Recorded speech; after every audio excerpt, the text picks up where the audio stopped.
DMK Tamil Nadu के भविष्य के ही दुश्मन है, और सिर्फ दुश्मनी ऐसा नहीं है। डीएमके तमिलनाडु के अतीत की उस भीड़ ने उनका दिल जीत लिया है। उन्होंने मेट्रो शहर के निरंतर विकास का भी वादा किया है। चेन्नई 19 अप्रैल को लोकसभा चुनाव 2024 के पहले चरण में मतदान करेगा। नमस्कार, आप देख रहे हैं न्यूज और मैं हूं आपके साथ तनु शर्मा। रोड शो में मोदी ने कहा, चेन्नई ने मुझे जीत लिया है। इस शहर में आज का रोड शो हमेशा मेरी यादों में रहेगा। लोगों का आशीर्वाद मुझे आपकी सेवा में कड़ी मेहनत करना जारी रखने और हमारे देश को और भी अधिक विकसित बनाने की शक्ति देता है। चेन्नई में उत्साह यह भी दिखाता है कि तमिलनाडु एनडीए का समर्थन करने के लिए पूरी तरह से तैयार है। मोदी ने आरोप लगाया कि डीएमके ने सालों में चेन्नई के लोगों से वोट लिए लेकिन शहर के लिए कुछ खास नहीं किया। उन्होंने कहा, डीएमके भ्रष्टाचार और परिवारवाद को बढ़ावा देने में व्यस्त है। उनके सांसद लोगों के लिए सुलभ नहीं है, खासकर जब समय चुनौतीपूर्ण होता है। वहीं मोदी ने आश्वासन दिया कि एनडीए सरकार चेन्नई के गतिशील शहर के कल्याण के लिए काम करती रहेगी। उन्होंने कहा, पिछले कुछ वर्षों में मैं यहां महत्वपूर्ण परियोजनाओं का उद्घाटन करने और उनकी आधारशिला रखने के लिए बहुत बार आया हूं, जो सुगम जीवन यापन को बढ़ावा देंगे। इसकी जड़ कनेक्टिविटी है।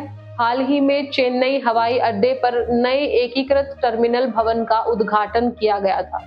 आने वाले समय में एग्मोर स्टेशन समेत यहां एक रेलवे स्टेशनों का पुनर्विकास किया जाने वाला है। प्रधानमंत्री मोदी ने चेन्नई को विभिन्न शहरों से जोड़ने वाली वंदे भारत एक्सप्रेस के शुभारंभ को भी याद किया।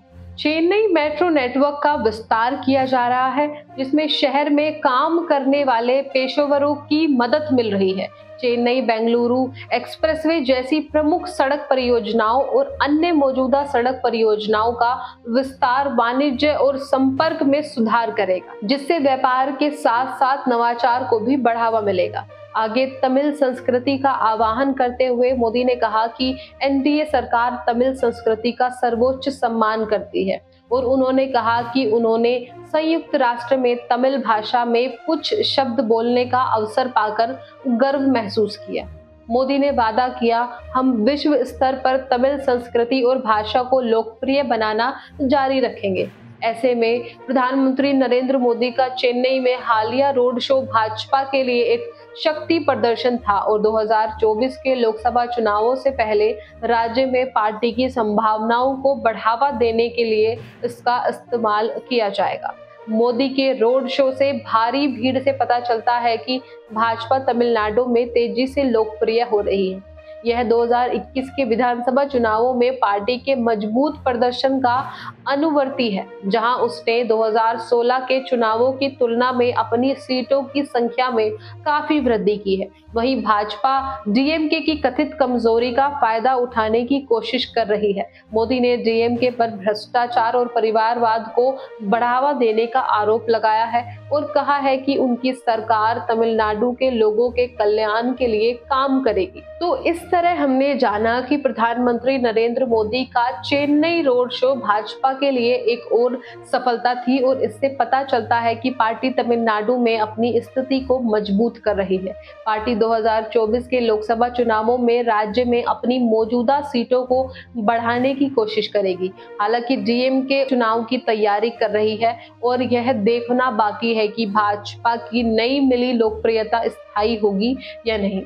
फिलहाल इस रिपोर्ट पे बस इतना ही। इस मुद्दे से जुड़े कोई भी सवाल या अपने विचार आप हमें हमारे कमेंट में लिख सकते हैं और इसी तरह की देश और दुनिया की तमाम खबरों के लिए चैनल को सब्सक्राइब करना और बेल आइकन को दबाना ना भूलें, ताकि आपको हमारी वीडियोस की नोटिफिकेशन समय से मिल सके। फिलहाल मैं तनु शर्मा आपसे विदा लेती हूँ, फिर मिलती हूँ एक नई अपडेट के साथ। तब तक के लिए आप देखते रहिए एयर न्यूज। नमस्कार।